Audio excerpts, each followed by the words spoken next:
Aujourd'hui, c'est ton jour, c'est ton cadeau, parce que c'est ton anniversaire. Mais qu'est-ce que tu racontes, Max? C'est pas son anniversaire, qu'est-ce que t'en sais? Bah ouais, mais c'est peut-être son jour, hein. Ah ouais, par contre, ça. Parce que si on attend que notre jour soit le jour de notre anniversaire, ça voudrait dire qu'au mieux dans notre vie, on vivrait 90 jours. Ça va pas, ça. Autant vivre 20 ans tous les jours, comme un aigle, que 90 ans comme une limace, non? Qu'est-ce que t'en penses? En tout cas, c'est mon anniversaire, donc je me fais ce cadeau et j'espère pouvoir te transmettre ce cadeau et avant tout parce que c'est la vie qui m'a fait un cadeau ce matin. Tu sais, quand la vie t'appelle le matin, pourtant tu t'es couché tard, mais la vie te réveille quand même. Et tu sais pas pourquoi il est 6h30 et t'es en pleine forme et t'as envie de te lever et il y a une voix qui résonne à l'intérieur de toi. J'adore cette citation qui dit Mornings have secrets to tell you, do not go back to sleep. Les matins ont des secrets à te dire. Ne retourne pas dormir, ne te rendors pas. Et là, je me suis dit, ok, c'est le jour de mon anniversaire, la vie me réveille à cette heure-là, il y a peut-être un secret à aller comprendre, et ce secret, ça va être mon cadeau. Alors je me lève, tac, je me prépare, je vais courir sur la plage, et en revenant de ma course, toujours sur la plage, je rencontre Jean-Marc, qui est une personne avec qui j'aime beaucoup faire du sport, et qui est impressionnant. Le mec, une bête de la nature, 43 ans, il met encore des distances sur des sprints de 60 mètres, je sais pas comment il fait. Et du coup, toutes ces personnes qui m'inspirent, à chaque fois, je leur demande, mais c'est quoi la vision de ta vie? Pourquoi tu es comme ça? Comment tu as réussi à faire ça? Et là, je lui demande, si tu avais un conseil à me donner, rappelle-toi que je cherchais le cadeau de cette journée. Et donc, je lui dis, si tu avais un conseil à me donner, qu'est-ce que ce serait? Comment tu vois la vie? Et là, avec des mots très simples et très humbles, pardon, il me dit, tu sais, Maxime, la vie, ça joue toujours à 2 mètres. Tu sais, il y a ces 2 mètres-là que tu as envie d'aller franchir. Il y a ces 2 mètres-là où tu te dis, putain, mais c'est trop dur, tu n'y arrives pas parce que tu n'en peux plus. Mais c'est justement au bout de ces 2 mètres qu'il y a ton bonheur. C'est justement au bout de ces 2 mètres que tu vas trouver ton cadeau. Tu sais, moi, la vie, elle ne s'est pas passée comme j'aurais voulu. Elle ne s'est pas passée comme je l'avais planifié. Mais aujourd'hui, je suis content et je suis heureux parce qu'on est des guerriers et tout est question de volonté. Bam!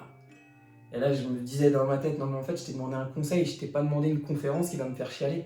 Du coup, ce que j'ai fait, c'est que je me suis mis face au soleil pour faire genre qu'il y avait les rayons qui tapaient sur moi, pour fermer mes yeux un peu comme ça. Mais je t'assure que je tremblais à l'intérieur et j'avais envie de chialer parce que la voix qui résonnait en lui, la force qui résonnait en lui et le conseil qu'il m'a donné par rapport au fait que tout est question de volonté, c'était la même résonance que je retrouvais dans la voix de mon grand-père, mais avec un accent différent, parce que lui il est d'origine sénégalaise et mon grand-père d'origine italienne. Mais c'était la même chose, le même homme, la même vibration. Là, je fais waouh! Et donc je repars comme ça avec 2 fois plus d'énergie. C'est comme si j'avais pas fait de sport. Parce qu'en plus, on s'est fait un câlin comme ça à la fin. Et je repars et je cours, je suis. Putain, tout est question de volonté, c'est vrai, mais tout est question de volonté. Et j'étais rempli d'amour par rapport à ce que j'avais vécu, déjà par rapport au sport que j'avais fait. En plus par rapport à ce moment que j'avais vécu, et j'arrive à la maison trop content, j'enlève mon sable là sur mes pieds et je me dis voilà, je vais manger ma mangue juste après ma douche froide. Alors il faut savoir que la mangue pour moi c'est comme une pizza mais en sucré, tu vois. Et là je me dis waouh. Et là bip, il y a le réveil qui sonne. Et en fait le réveil qui sonnait, c'est le réveil que j'avais mis la veille pour me lever aujourd'hui. Et là je me dis waouh, j'aurais loupé tout ça. J'aurais loupé tous ces moments, je les aurais loupés si je m'étais pas levé. Et là, je fais, ok, je commence à apercevoir le secret et c'est ce que j'ai envie de te transmettre. Et en fait, c'est plus un triple cadeau, un triple secret. Et le premier, c'est lève-toi. En fait, lève-toi pour accomplir tes rêves parce que ça sert à rien de vivre une vie à moitié endormie. Ça, tu le sais déjà. Le deuxième que tu sais déjà et qui est une base, comme il l'a dit et comme le dit mon grand-père, tout est question de volonté. Mais le troisième, que j'avais peut-être pas compris avant, c'était de vivre ton jour comme si c'était ton jour d'ailleurs, et comme si c'était le dernier. Parce que c'est exactement ce que j'ai voulu faire quand je me suis levé, je me suis dit, c'est mon jour, mais si c'était mon dernier jour, qu'est-ce que je ferais?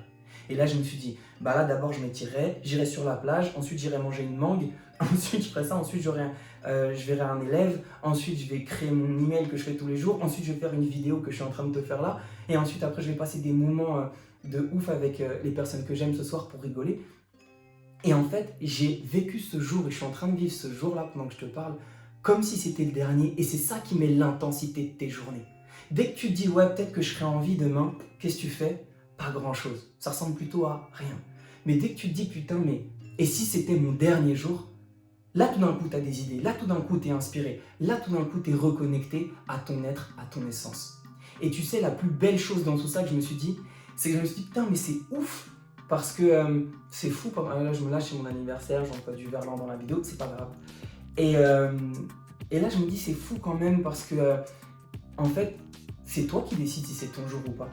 Pourquoi tu vas attendre toute ta vie, un jour dans l'année, pour qu'on te dise, ça y est, c'est ton jour, bon anniversaire, tu vas recevoir plein de cadeaux? Non, c'est une perception, c'est une conception. C'est toi qui peux te lever chaque matin en me disant, hey, aujourd'hui c'est mon jour.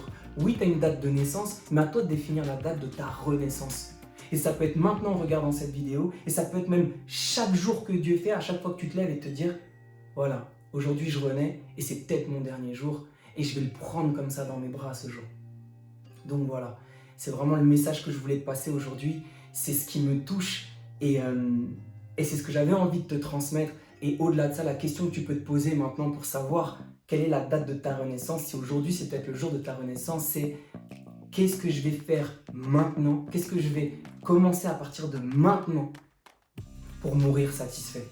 Qu'est-ce que je vais faire à partir de maintenant pour pouvoir avoir la légitimité de dire à ma fille ou à mon fils demain, suis tes rêves, fiston, suis tes rêves, ma fille. Qu'est-ce que tu vas faire? Quel type d'exemple tu veux être? Ça commence à partir de maintenant, le jour de ta renaissance. Alors, joyeux anniversaire. Merci.